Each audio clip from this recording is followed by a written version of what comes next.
इसीलिए इजराइल ने वहां हवाई हमले कर ईरान को चौंका दिया। ये हमले इतने जोरदार बताए गए कि ईरान की हथियारों की ये फैक्ट्री पूरी तरह खाक हो गई। सीरिया में ईरान की फौज पर इजराइल के हमले कोई नई बात नहीं है, लेकिन इस बार के हमले पिछले हर हमले से ज्यादा बड़े पैमाने पर किए गए। हथियारों की एक फैक्ट्री नहीं बल्कि वायुसेना के एक बेस को भी ठिकाना बनाया गया। जिस जगह ये हमला हुआ वो लेबनान से लगने वाली सीमा के बेहद करीब है। वहाँ ईरान की वायुसेना ने एक अस्थायी अड्डा बनाया हुआ था जो हमलों में तबाह हो गया। हालांकि इन हमलों में ईरान के किसी सैनिक की मौत की खबर नहीं है, लेकिन माना जा रहा है कि इन हमलों की वजह से ईरान बुरी तरह तिलमिलाया हुआ है। इन रहा है कि ये वीडियो जारी करने का मकसद केवल इजराइल को होशियार करना है। और ईरान के भड़कने की बहुत बड़ी वजह है हमलों की टाइमिंग। ये हमला उस वक्त हुआ जब यूक्रेन की जंग में ईरान खुद शामिल हो चुका है, क्योंकि ईरान के ड्रोन का इस्तेमाल रूस की फौज इस वक्त बड़े पैमाने पर कर रही है। और ईरान के भड़कने की बहुत बड़ी वजह है हमलों की टाइमिंग। ये हमला उस वक्त हुआ जब यूक्रेन की जंग में ईरान खुद शामिल हो चुका है, क्योंकि ईरान के ड्रोन का इस्तेमाल रूस की फौज इस वक्त बड़े पैमाने पर कर रही है।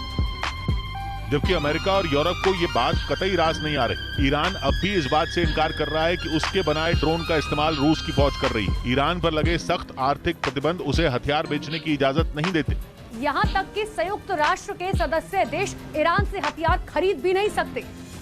इसीलिए रूस और ईरान के बीच हथियारों से जुड़ी हर डील बेहद गुपचुप तरीके से होने की खबर है। लेकिन इजराइल ने नई मुहिम छेड़ी हुई है। इजराइल तो धमकी दे चुका है कि वो ईरान की पोल सारी दुनिया के सामने खोल कर रहेगा। एक दिन पहले ही इजराइल ने कुछ सबूत भी दुनिया के सामने रखने का दावा किया था। ये सबूत रूस के पास ईरान के शाहिद 136 ड्रोन होने के बताए जा रहे हैं। लेकिन सबूत सामने आने से पहले ही ईरान के कारखाने पर इजराइल ने कहर बरपा दिया, जिसमें मोटे तौर पर शाहिद 136 ड्रोन बनाए जा रहे थे। लेकिन अब माना जा रहा है कि अरश 2 ड्रोन भी सीरिया की इसी हथियार फैक्ट्री में बनाए जा रहे थे। ये वही ड्रोन हैं जिनके लिए रूस और ईरान के बीच डील की खबर है। ईरान के शाहिद 136 ड्रोन तो रूस की फौज बड़ी तादाद में इस्तेमाल कर रही है, जबकि ज़ेलेंस्की दावा कर चुके हैं कि अरश 2 ड्रोन भी जल्द ही रूस की फौज के पास पहुंचने वाले हैं। अब माना जा रहा है कि सीरिया की हथियार फैक्ट्री में हुआ धमाका ईरान को बड़ा झटका साबित हो। यही कारण है कि ईरान के लिए यह हमला बहुत बड़ा झटका है, ऐसा झटका जिसकी वजह से वो पूरी तरह छटपटा रहा है। अगर ईरान ने इजराइल के हमले का जवाब दिया तो दुनिया एक नई जंग की चपेट में